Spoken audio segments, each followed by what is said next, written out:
So ito na naman tayo mga busing sa mga naghahanap dyan ng racing gear para sa Wave 125 or XRM 125 carb. Ito, meron na naman tayong dumating. Kaya sa mga interesado dyan, limited stocks lang to mga busing. Kaya sa mga interesadong mag racing gear, first, second at saka fourth, ito siya para sa ating Wave 125 or XRM 125 carb type. At sa mga di pa nakafollow, kung interesado kayong update sa mga paparating pa na parts para sa ating motor, pwede natin i-follow mga busing. Actually marami na tayong post dyan.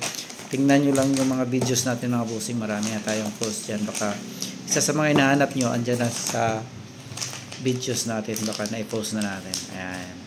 So, ito yung first gear. Meron siyang 33 teeth.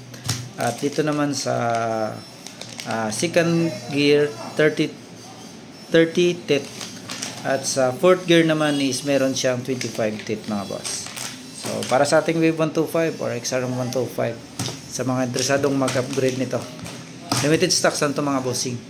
Kaya tingnan nyo na lang yung comment section kung interesado kayo mga boss. Comment section or sa description. So, ayan lang yung ating updates ngayon. Abang-abang pa sa mga paparating pa na parts para sa ating mga motor. Kaya sa mga di pa nakafollow dyan, naulit ko, pwede natin i-follow mga boss. So, ayan lang yung ating updates ngayon. Ayan, Wave 125, XRM 125 carb racing gear. So, wala siyang kasamang third kasi kadalasan ito lang talaga yung ginagamit na racing gear. Pero meron din talagang iba na mahanap din ng third gear. Ayan. Pero sa set kasi, ito lang tatlo. So, ayan mga busing yung ating updates. So, abang-abang pa sa mga paparating pa na parts para sa ating mga motor. Ride safe mga boss.